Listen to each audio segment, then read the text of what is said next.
That's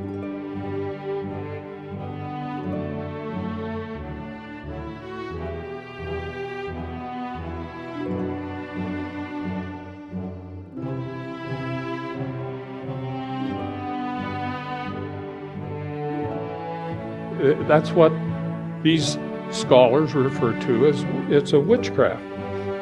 And you know how that goes. And 17, the Lord is righteous in all his ways and holy in all his works. He's got a plan, brother. And he's going to make his plan work.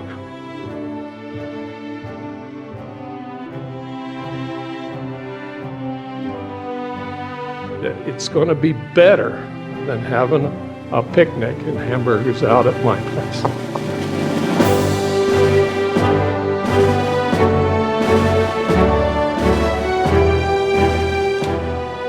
Last time I spoke, I talked about how Daniel and his buddies, how they were taken into captive, and how Babylon and Nebuchadnezzar was the sword of God. And you look through these commentary Bibles, and they use that same term, that God used them because of the sins of Israel. And Daniel, Shadrach, Meshach, and Abednego made a decision to trust God, and they became an example, actually, for the whole world. There's millions of Bibles published, and they're in there. And that just shows by good, or if you want to say right choices, where you will be sometime. But I skipped a bit of information, and I wanted to convey that to all of you. And so I decided to start there and inculcate it with what I wanted to give today. And that's where we're going to go. As I said, I want to talk to you today about being thankful. And this is a good place to start, of how the whole world is deceived. They don't know why they're here or what's going on. And they just do silly, and I'm going to say stupid things that they think are real, they think are true, and they think it will lead to their success, whatever their endeavors are. So let's go back to Ezekiel 21 and 16. Now remember, I'm going to talk more about being thankful. In Ezekiel 21:16, it says, Go thee one way or the other, either on the right hand or on the left, whatsoever your face is set. I will also smite, and this is God talking, I will also smite my hands together, and I will cause my fury to rest. I, the Lord, have said it. And it's kind of, I thought, was unusual till I read the background. But what he said, he's on his throne, and he just goes, that's it. I've spoken. It's going to happen. Wow. Can you imagine being up there? I said that, and it kind of makes me cringe. 21:18, the word of the Lord came to me again, saying, Also, you son of man, appoint you 2 ways, that the sword of the king of Babylon may come. Both twain shall come forth out of one land, and choose you a place. Choose it at the head, the way to the city. And I explained how he, sounds funny, but he made a sign and appoint a way that the sword, now we're in 21:20, appoint a way that the sword may come to Rabbath of the Ammonites and to Judah in Jerusalem. And the defended. In other words, it's saying the unfortified. Israel they couldn't defend themselves. So he came with his army, and there was probably the sign, and I don't know what he made out of. He didn't make it out of cardboard, you can bet that. So there it was. It's a fork in a well-used road. And so he chose Jerusalem. And I read to you about the sign Ezekiel had put up, and because God said it would happen. Now, Ezekiel 21:21. For the king of Babylon stood at the parting of the way as the head of the two ways to use deviation. And now let me explain. This is what I missed. I had it in my notes and I just blew right by it. He made his arrows bright. He consulted with images. He looked in the liver. And I checked it, and liver is liver. You know, the thing you have back here. Liver. We've had cows slaughtered, and I always save because there's people who like liver. I don't like liver. And so I would save it for them, wash it, cut it, in maybe 2 or 3 pieces, and even freeze it for them. And it says, at his right hand was deviation. Now, he was like divining. And the only way I could think of it was like a divining rod. You know how the people go out and find water? I had a friend do that. It's witchcraft. That's what these scholars refer to as it's a witchcraft. And you know how that goes. For Jerusalem to appoint captains, to open the mouth of the slaughter, to lift up the voice with shouting, to appoint battering rams against the gates. And just talking about Jerusalem. So he's going to do this. To cast a mount and to build a fort. Okay, let me explain what I didn't give to you. You go back to the reference, and it's 21:21 in there. And that's right, the king of Babylon stood at the party. 3 ancient pagan arts foreseeing divine guidance would be used by Nebuchadnezzar to determine which city shakes the arrows. Now, God prophesies he would do this, and he did. Okay.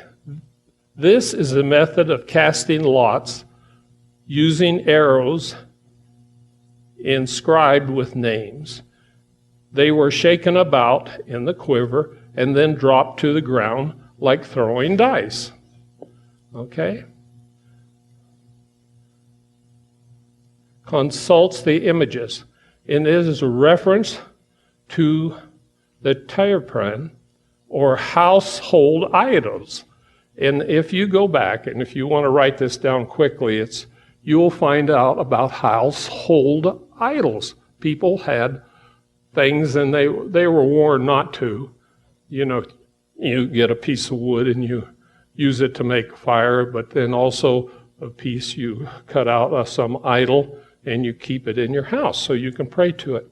And it starts in Genesis 31:19, Judges 18:14, 1 Samuel 19:13, and Hosea 3:4. And it says, looks at the liver. This is the silliest thing I'm ever going to read to you. Sheep livers were sacrificed animals were studied. So they would sacrifice to the gods. They had a whole bunch of them. And then they would take out the liver. The shades and shapes of various secretions of the organ were the bias for positive and negative predictions. In referring to 21:22, this is a reference, that Nebuchadnezzar answers coincided with God's promises and predictions. So it came true. For Jerusalem did not mean that his deviation was acceptable. It merely demonstrates, now this is important. This is what I want you to understand. It is merely demonstrated that God is sovereign, while individuals remain responsible for all choices. See, that's what I talked about. And here it is reinforced. Good or bad. And you can find that, and there's more references about that in Genesis, Job, Daniel, and it goes on and on. Okay, you're responsible for what you decide. Whatever you decide, you're responsible. Okay. And that's what I wanted to cover. But that's a good opening for today. Last Sunday was Pentecost. And as every holy day, we meet for services. If there's a holy day, we're going to be here, I hope. And Jeff started out, Jeff Mayer. Is he online today? I did. Good. Hi, Jeff. He spoke about power and how the whole world is obsessed with power, and they're deceived. They're tricked. And how Christ told Paul, my grace is sufficient for you. He's referring to Paul will be forgiven and get into the kingdom of God, and he will. I hope so. When we had our offering, and we had special music. And it was nice. I enjoyed that music. And then Rich Traver, here's Rich, gave us a sermon on what? Pentecost. See, we give on the day, like today's the Sabbath, and I'm trying to catch you up, but you teach something that you can take home and think about. Leviticus 23:15 and on Acts 2. He did that. Now, that's when God sent his Spirit to everyone. And he talked about count 50 and from 7 weeks. Years ago, I'm going to tell on myself and some people in here, we kept Pentecost on Monday.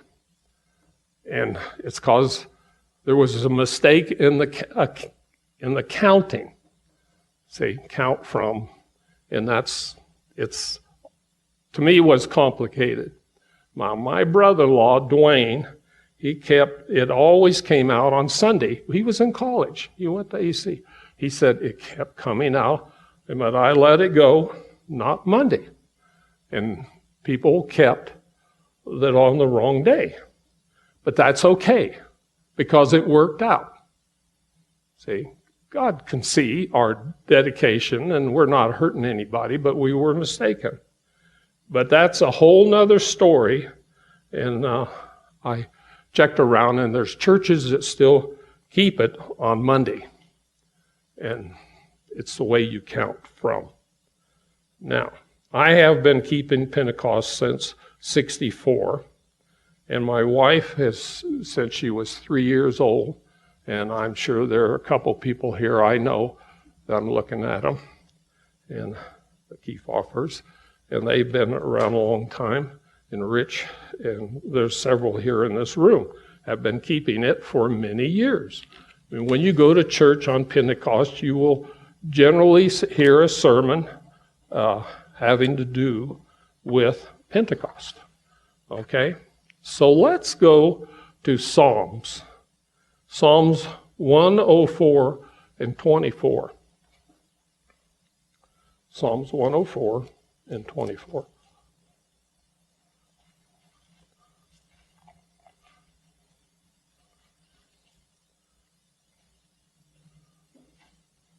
Now, it starts out, and I think David wrote this. I didn't write it down, but I'm pretty sure he did. O Lord, how manifold, what he's saying is how increased there is of your works. In wisdom thou hast made all. The earth is full of your riches. See, that's what the world looks around, and they blame it all on evolution. But there's some things you can't evolve. So is this great and wide sea. Therein are things creeping, immovable, both small and great, beast. So he looks out, David looks out, and he says, there go ships, there is a Leviathan, whom you have made to plague herein. Now, I was fishing with a buddy, and we went out, we were going to go out fishing, and we didn't have bait. So we go out to Angel's Gate. Now there's a breakwater, comes from San Pedro, and there's another breakwater. This is in LA Harbor. But on the right hand is a big tower with a flashing light. And so we head out, and there's always fish, usually mackerel, swimming in this area. So we're trying to catch a few so we could have some bait.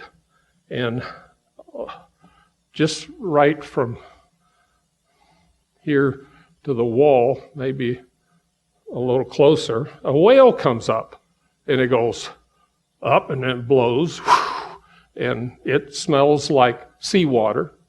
And we look, and there was a calf right behind her following her, and it did the same thing. It blew and got a breath of air and took off. And I had people tell me, marine experts, oh no, that couldn't be a whale. Right, it was a submarine or something, you know, but it was a whale. And you see things like that when you go out in the ocean. It's really neat. I enjoy the ocean. I did. I moved far away from it. But things like that is what David is talking about. It's just amazing to see an animal that close. And they just come and go, and then they're gone. She swam back out, apparently, where the shipping channel is, and made her way up. It was we figure it was a California gray whale coming up from Mexico, headed for Alaska. They do it every year or so, and that's what it is. Now, David says in 104:27, these wait all upon you. They depend on God, that you may give them their meat in due season, that they get fed. He's right. He's right. Because they're made to suck up whatever they're made to eat, small fish or krill or whatever, and that's how they survive. And you'll see a documentary of whales in Hawaii, and they are not eating, they're mating, but once they take off and hit the west coast, they start eating all the way up, and they gain tons of weight. And it says in 28 that thou give them together, you open your hand that they are filled with good. So God figured it out how this happens. You hide your face, they are troubled. Thou take away their breath. See, he has control. They die and return to their dust.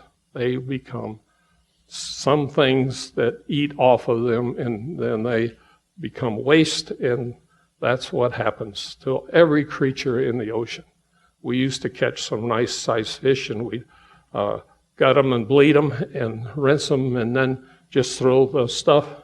And I'm sure the crabs and all the things on the bottom were just happy to get a hold of that, because it just happens.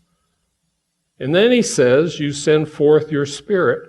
They are created. They're creation. That's what I'm getting at. And you renews the face of the earth. Now, what's he describing? He's describing the circle of life. You know, I see it right here. We're born, we have children, and then we go old, and then we pass, and then they have children.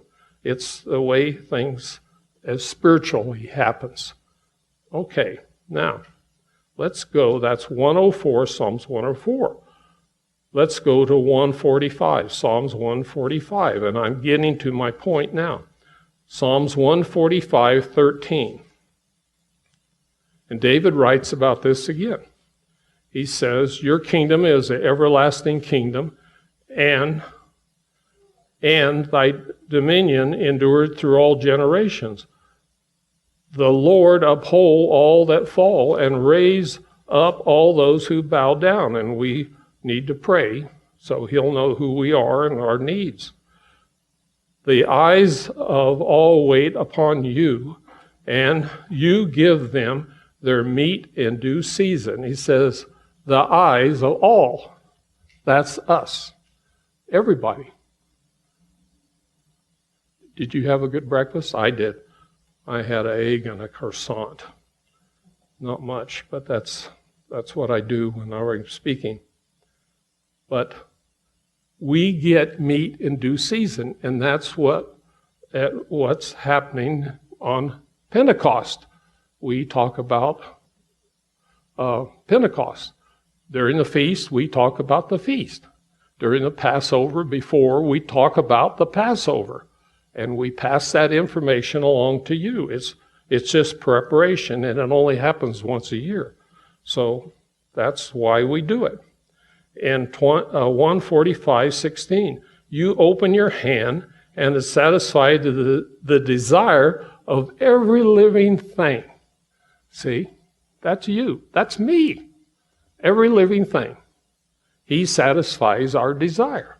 Now, I don't think a Corvette's going to fall down and be in my driveway when I get home. I know better than that.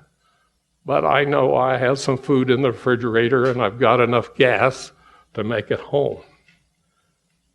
And 17, the Lord is righteous in all his ways and holy in all his works. He's got a plan, brother. And he's going to make his plan work. The Lord is nigh unto all them that call upon him, and all that call upon him in truth. That's a catcher there. I don't need a Corvette. In truth, what do I need? 145:19. He will fulfill the desire of them that fear him. And I fear him. I know that I fear him. He also will hear their cry and will save them.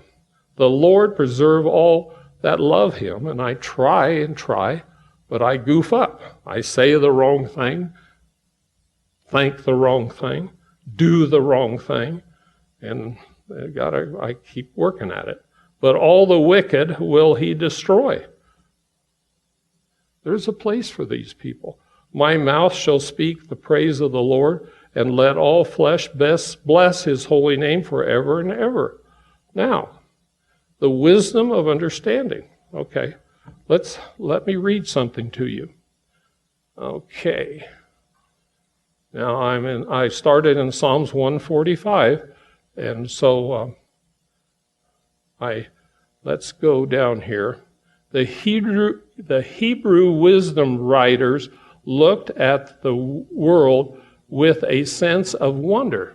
They kind of wondered about all these animals in the ocean. Why? And reverenced because it reflects the wisdom of the Creator. Look around. I've said that, I bet, up here a dozen times.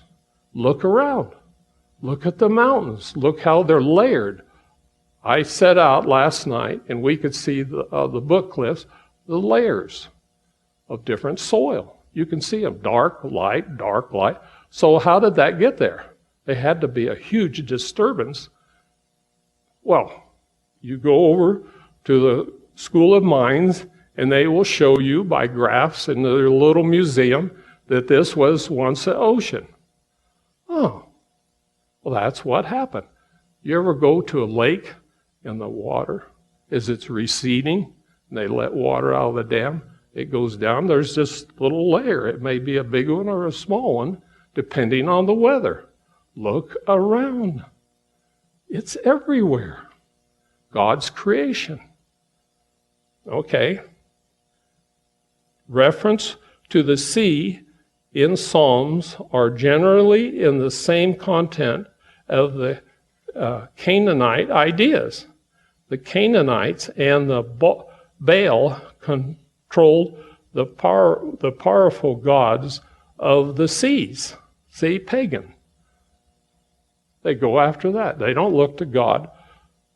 And you start in Genesis. Look at it. When he finished, he says, wow, this is good. But the psalmist asserts in the face of his falsehood that God created the waters and everything in them, even the Leviathan, the great sea monster. And there's a reference in Job 41. And then we go on. These all wait, all creation depends on the Creator for birth, life, sustenance, even death is controlled by the Sovereign One. God continues to rejoice in his creative work on earth. We can find that in Proverbs 8:30. I should have written that in, but I didn't. It's Proverbs 8:30. God rejoices. The Lord considered his creation good from the beginning. And I just referenced that. Genesis 1 and 3. It just a short sentence. He thought, well, this is good. And his pleasure in it. He finds pleasure. He finds pleasure in you. Us here. This is a Sabbath day. It's amazing. So, now you know, meat in due season. That's why we do what we do and teach what we do. We try and follow the agenda in here. Now, I remind you that this church follows these guidelines. How? By giving proper instructions each Sabbath and even the holy days. Now, last feast, Rich and Les did a great job. I was thinking of references to you. There he is, and there he is. They did a great job explaining the feast of the holy days. They did. And I'm glad they did it. It's not my specialty, and it's getting away from me. But it seems to be their specialty. They seem to, together on that, be able to put that in words.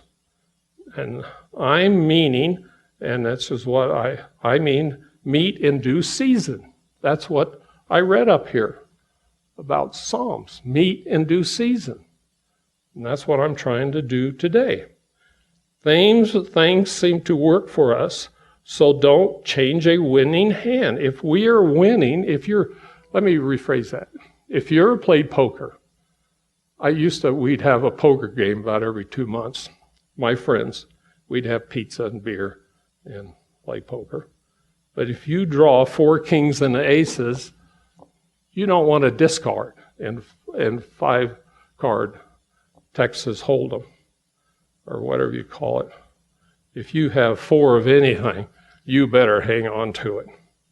And don't discard the card. You have a winning hand.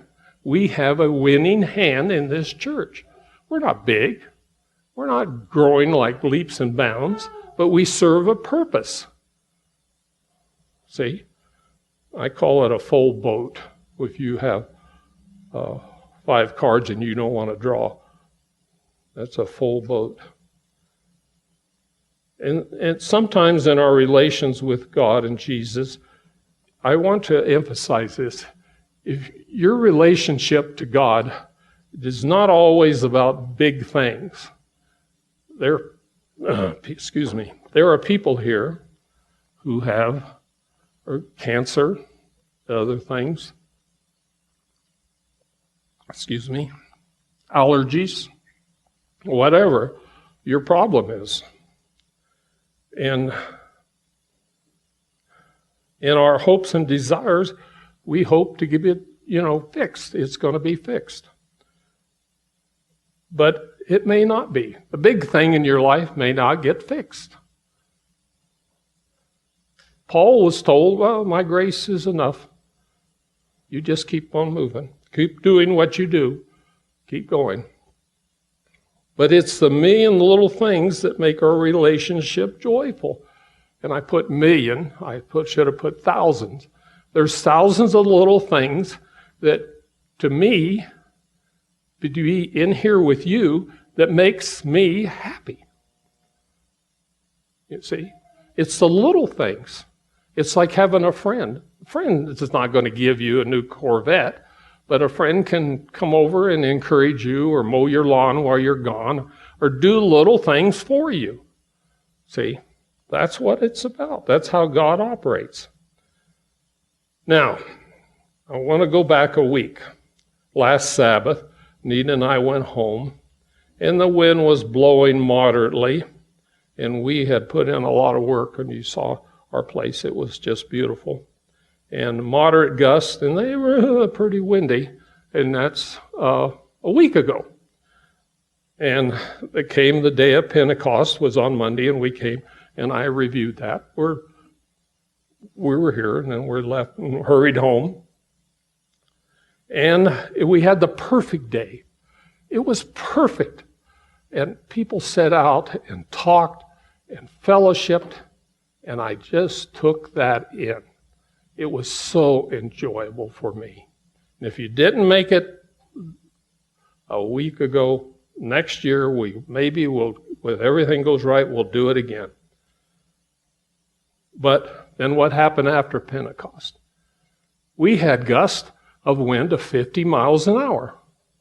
And I don't know if you remember, we had these little plastic table things you can set and put your drink. And I closed the windows. The wind's just blowing, and there goes that plastic thing and it went airborne. It's not heavy, but zip it off it went. And we found it out in the orchard close to the fence out there by where you turned in, 18 Road. And so God blessed us with beautiful weather. It was perfect. And you just added to my enjoyment. You added to, you ate, people brought a lot of food. The food was perfect. I even had a piece, I think Lily cooked a sugar-free pie, and it was on Pentecost. And it was just a nice day. I hope it was for you, but it was a great day for me. Just great. And people were down under the shade trees, and there was a swing. People were sitting in the swings and that sort of thing. And it just made my whole week that I had to talk about it. Now, here we are. We did all that. Here we are. We're sitting. It's a pretty nice day. But the world is in turmoil. The weekend of Pentecost weekend, the Sabbath, and then the Holy Day, in America, there were 13 mass shootings. In those 2 days, there were 13. That means more than one person was killed. Just whatever. I didn't delve into it, but in Philadelphia, now Carter Chadwick, his daughter Christina lives in Philly. My wife's been out to see them. 3 people were killed and 12 wounded. While we were just sitting out enjoying, God gave us peace. We have peace here. It's wonderful. These are blessings, the little things you don't count and you don't think about, most of us, but they're there. And the Ukraine war goes on. And the Ukrainians are burning up 100 souls a day.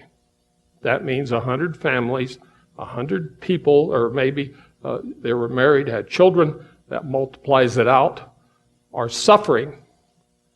And we have this. We gripe about high gas prices, and I'm the leader of that, but we have so much. It's all these little things that God has blessed us with. It just goes on and on. Anita and I enjoyed your company so much. It was, we missed, we had it at Albert and Donna's, and then we skipped one, didn't we? Yes, we skipped a Pentecost because of COVID, and then the next one we had in here, and then we were out to our place, which it should have been, because it's good to be out and look up. It's just wonderful. And that's how it should be. We'll try again. Now, go with me with Psalms, 133. Psalms 133.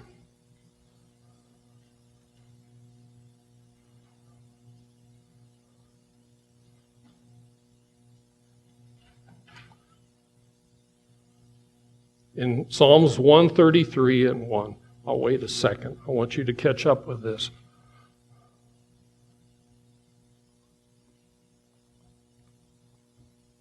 Excuse me. Now, in Psalms 133 and 1, it's a song of degrees of David. David wrote this. Behold, how good and how pleasant for brethren to dwell together in unity. That's where we were out at our place. We were just having a great time. We wore shorts. We wore, casual clothes, tennis shoes or whatever. I wear these deck shoes things, and they're all worn out, but nobody cares. It was just wonderful.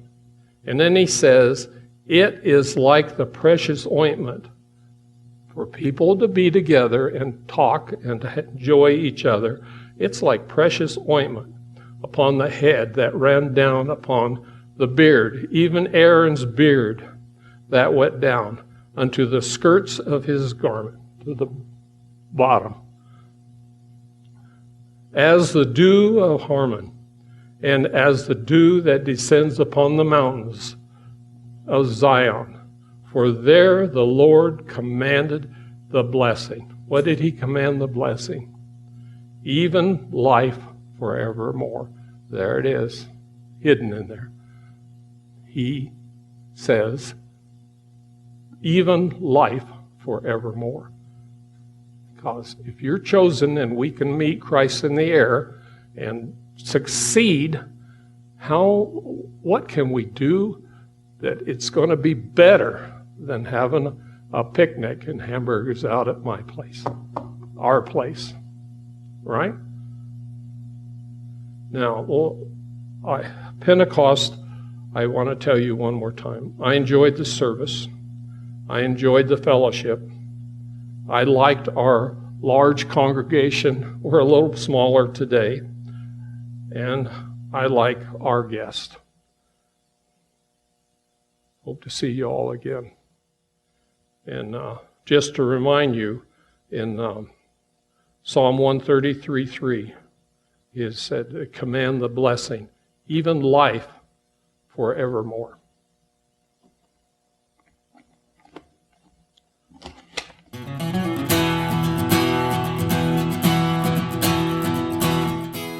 You have received this information based upon the Word of God. Every additional topic concerning the truth, which originates in Scripture, builds understanding leading to salvation. We hope you will personally review the Scriptures cited in this presentation. God will teach you if you ask Him. Until next time, good day.